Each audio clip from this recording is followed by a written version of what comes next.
За өнөөдөр энэ бидний ярьж байгаа авах гэж байгаа зээл бол бас чухал зээлээ. Монгол улсад бас энэ шаардлагатай байгаа энэ зүрх судасны томоохон эмнэлэг барихад зориулагдж байгаа юм зээл бид нар бол зарчмын хувьд дэмжих ёстой гэж ингэж бодож байна. За тэгтээ ганц нэг юм бас асууя. Ер нь өнөөдөр манай Монгол улсын гадаад үр зээлээ хэд байна?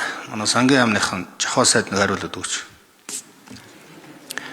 2016 оноос хойш өнөөдрийг хүртэл манай гадаад зээлийн хэмжээ нэмэгдсэн үү, буурсан уу? Нэмэгдсэн бол яаж нэмэгдсэн бэ? Хэдээр нэмэгдсэн бэ? Гэдэг нэг юм асуултыг асуумаар байна. За өнөөдрийн бидний энэ авах гэж байгаа зээлийн чинь бас нөхцөл хугацаа за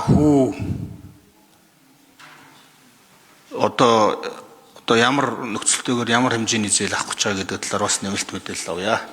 За тэгээ дараа нь тодруулах. За сангийн яамнаас товч мэдээлэл хэм бэ?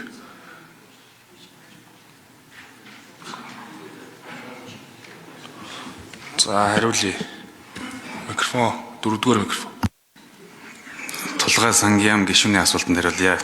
За засгийн газрын гадаад одоо үрийн хувьд бол одоо нийт үрийн хэмжээ 35.6 их найд буюу дотоодын нийт бүтээгдэхүүний 40.2% хүрэхээр одоо энэ оны эцэст юм байна. За 2016 оны хувьд бол гадаад үрийн нийт хэмжээ 22.2 их найд буюу засгийн газрын үрэн дотоодын нийт бүтээгдэхүүний 93.1%-тай тэнцэжсэн байна. За энэ зээлийн хувьд бол нийгмийн шин чанартай төсөл байгаа. За нийгмийн шин чанартай төслийг үрийн удирдлагын хуулийн дагуу бид нэр хөнгөлтэй зээлээр хэрэгжүүлнэ. За нийт их үйлсвэрийн 34.8 сая ам доллар нь бол EBRD-гаас авч байгаа. Европын сэргээн босголт хөгжлийн банкаас авч байгаа IBRD нөхцөлтэй энэ зээл байгаа. За 26.3 сая ам долларыг Люксембургийн их гүн тулсын буцалтгүй тусламжаар аваад за ингээд үрийн удирдлагын хуулийн дагуу энэ хөнгөлтийн түвшин 42% буюу нэг хөнгөлтэй их усүр хамрагдаж байгаа.